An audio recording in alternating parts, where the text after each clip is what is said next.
ഇപ്പൊ നമുക്ക് സ്ക്രീനിൽ കാണുന്നത് MEP സർവീസിന്റെ ലേഔട്ട് ആണ്. അപ്പൊ നമുക്ക് ഈ സിസ്റ്റം ടാബിലാണ് MEP ചെയ്യുന്നത്. അപ്പൊ അവിടെ നമുക്ക് ഡക്ട് ചെയ്യാനുള്ള ഓപ്ഷൻസ് ഉണ്ട്. അതുപോലെ എയർ ടെർമിനൽ, ഫ്ലെക്സിബിൾ ഡക്ട്, പൈപ്പുകൾ, പ്ലംബിങ്, ഇലക്ട്രിക്കല്, ഫയർ സിസ്റ്റം, ഇതെല്ലാം ചെയ്യാനുള്ള ഓപ്ഷൻസ് നമുക്ക് ഈ സിസ്റ്റം ടാബിലുണ്ട്.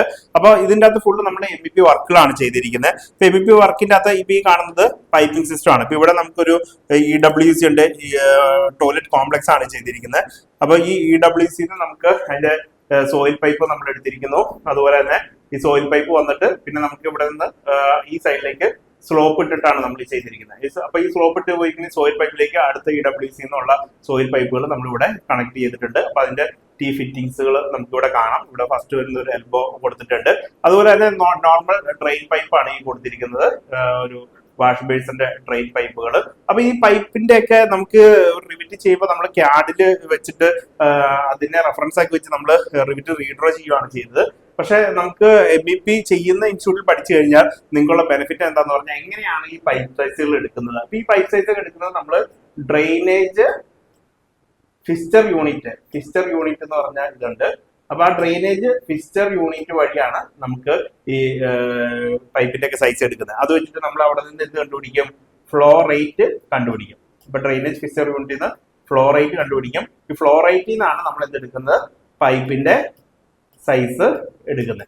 ഓക്കെ, അപ്പൊ ഈ കാര്യങ്ങളെല്ലാം നമുക്ക് ഇവിടെ പഠിക്കാൻ പറ്റും. ഈ MEP കൂടെ ഉള്ള സ്ഥലത്താണ് നിങ്ങൾ റിവിറ്റ് ചെയ്യണമെങ്കിൽ ഇതൊക്കെ പഠിക്കാൻ വേണ്ടി നിങ്ങൾക്ക് സാധിക്കും. അപ്പൊ അതുപോലെ തന്നെ നമുക്കിപ്പോ ഈ ഒരു ഫിറ്റിംഗ്സിൽ നമുക്ക് ഇത് ചെയ്യുവാണെങ്കിൽ അവിടെ വരുന്ന വാട്ടർ ലൈനിന്റെ പൈപ്പ് സൈസും അതുപോലെ ഈ ഇവിടെ 2.25 FU എന്ന് എഴുതിയേക്കുന്നതാണ്. അപ്പൊ നിങ്ങൾക്ക് ഇവിടെ ഈ 2.25 FU എന്ന് എഴുതിയേക്കുന്നതാണ്. അപ്പൊ അതാണ് ഫിസ്റ്റർ യൂണിറ്റ്. ഓക്കെ, അപ്പൊ നിങ്ങൾ പലരും ചിലപ്പോൾ വേറെ ഇൻസ്റ്റിറ്റ്യൂട്ടിൽ ഓൾറെഡി പഠിച്ചതായിരിക്കും റിവിറ്റ് ഒക്കെ.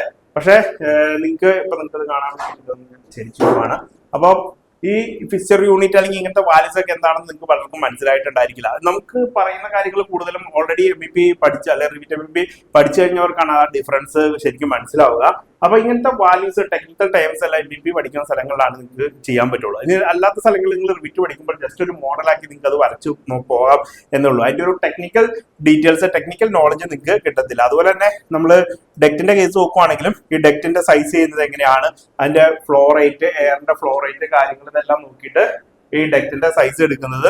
അപ്പൊ അതിന്റെ ഡെക് സൈസിലൊക്കെ സോഫ്റ്റ്വെയർ ഉണ്ട്, ഇതൊക്കെ വെച്ചിട്ട് നമുക്ക് ഡെക് സൈസ് എടുക്കാം. അതുപോലെ അതിന്റെ ഹീറ്റ് ലോഡ് കാൽക്കുലേഷൻ മുതൽ ഹാപ്പ് സോഫ്റ്റ്വെയർ ഉപയോഗിച്ചിട്ടുള്ള heat load calculation, flow rate വെച്ചിട്ടുള്ള ഡെക് സൈസിങ്, അത് നമുക്ക് സ്റ്റാറ്റിക് ഫ്രിക്ഷൻ മെത്തേഡ് ഉണ്ട്, വെലോസിറ്റി റിഡക്ഷൻ മെത്തേഡ് ഉണ്ട്.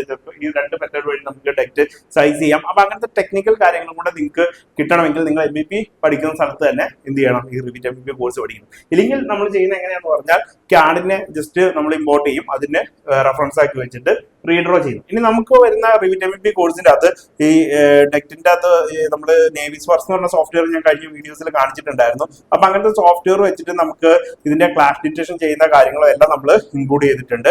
അപ്പൊ ഇവിടെ നമുക്ക് ഇവിടെ ക്ലാഷ് വന്നിട്ടുണ്ട്. അപ്പൊ ഇവിടെ നോക്കുവാണെങ്കിൽ ഇവിടെ ഒരു ഈ ഡെക്റ്റ് പോകുന്നുണ്ട്, ഈ ഡെക്റ്റ് ഇങ്ങനെ പോകുന്നു, ഇവിടെ ഒരു പൈപ്പ് ഇങ്ങനെ പോകുന്നു. ഇത് ഇവിടെ വന്നിട്ട് എന്താവുന്നു? ക്ലാഷ് ഉണ്ടാവുന്നുണ്ട്. അപ്പൊ ഈ ക്ലാഷ് ഡിറ്റക്ഷൻ റിപ്പോർട്ടൊക്കെ എങ്ങനെയാണ് എടുക്കുന്നത്?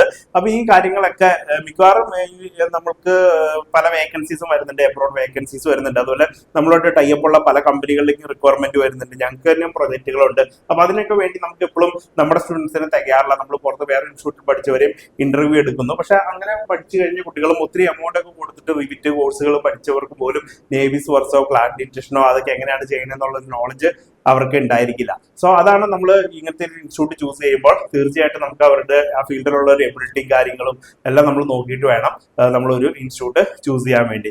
അപ്പോൾ അതുകൊണ്ട് ഈ ഒരു കാര്യങ്ങളൊക്കെ നിങ്ങളെ റിവിറ്റ് ചെയ്യാൻ പോകുന്നതിന് മുമ്പ് അവിടെ പഠിപ്പിക്കുന്നുണ്ട് എന്നുള്ള കാര്യങ്ങൾ എൻഷുർ ചെയ്യേണ്ടത് വളരെ അത്യാവശ്യമാണ്. ഓക്കെ, അപ്പൊ ഇതാണ് ഈ സെക്ഷനിലൂടെ ഉദ്ദേശിച്ചത്. അപ്പൊ ഈ റിവിറ്റ് MEP കോഴ്സിനെ കുറിച്ചും അല്ലെങ്കിൽ MEP കോഴ്സുകളൊക്കെ പഠിക്കാൻ പോകുന്നുണ്ടെങ്കിൽ അതിന്റെ ഒരു ഗൈഡ് ലൈൻസിന് നിങ്ങൾക്ക് തീർച്ചയായിട്ടും യാതൊരു മടി കൂടാതെ ഞങ്ങളെ കോൺടാക്ട് ചെയ്യാം. Thank you.